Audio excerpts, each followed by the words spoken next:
Hi friends, எல்லாருக்கும் வணக்கம். நீங்கள் ஆர்டர் பண்ண எல்லாமே டெஸ்பேச் பண்ணி முடிச்சுட்டுங்க. கொரியர் பர்சனும் வந்து எடுத்துகிட்டு போயிட்டாங்க. அதுக்கப்புறமா எனக்கு என்ன ஒர்க் இருக்குன்றது தான் இன்றைக்கி உங்கள் கூட ஷேர் பண்ணுறேன். ஆக்சுவலாக பார்த்தீங்கன்னா வீடு ஃபுல்லாகவே வந்து எப்படி இருக்குன்னு உங்களுக்கே தெரியும். என்ன மாதிரி சிறு தொழில் பண்ணுறவங்களுக்கு யாராவது இருந்தீங்கன்னா கமெண்ட் செக்ஷனில் உங்களுக்கு ஆஃப்டர் பேக்கிங் என்ன மாதிரி ஒர்க் இருக்குன்னு சொல்லிட்டு சொல்லுங்கள். ஃபஸ்ட்டு வந்து பார்த்திங்கன்னா எல்லா திங்ஸையும் எல்லாமே வந்து ப்ராப்பராக எடுத்து வச்சுடுவாங்க. அப்போ தான் நெக்ஸ்ட் டே ஆர்டர் போடுறதுக்கு நமக்கு ஈஸியாக இருக்கும். அண்ட் பெருக்கும் போதே அதில் இருக்கக்கூடிய ரப்பர் வேறு ஏதாவது குட்டி குட்டியாக ஏதாவது திங்ஸ் இருந்தால் கூட நான் விட மாட்டேன். எடுத்து அப்படியே வாஷ் பண்ணிவிட்டு எடுத்து வச்சுப்பேன்.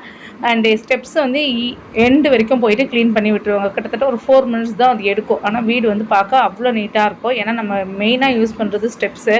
அப்போ அது ரொம்ப நீட்டாக இருக்கணும் இல்லையா? அதனாலவே வந்து எண்டு வரைக்குமே டெய்லியுமே வந்து க்ளீன் பண்ணி விட்டுருவேன். இப்போ பார்சல் போடுற ஒர்க்கையும் நானே கற்றுக்கிட்டதுனால அதையுமே வந்து நானே அழகாக போட்டுடுறேங்க. அண்ட் வந்து பார்த்திங்கன்னா இது பார்க்குறதுக்கு கொஞ்சம் க்ளம்ஸியாக இருக்க மாதிரி இருந்தாலும் எந்த பொருள் எங்கே இருக்குதுன்னு சொல்லிட்டு எனக்கு கிளியராக தெரியுங்க. அதுக்காகவே இந்த க்ளீனிங் ப்ராசஸை அன்னன்னைக்கு கையோடு முடிச்சிடுது. அது மட்டும் இல்லாமல் நமக்கு என்ட்ரன்ஸ்லேயே நம்ம வச்சுருக்கிறதுனால டெய்லி க்ளீன் பண்ணி விடுறது ரொம்ப கட்டாயம்.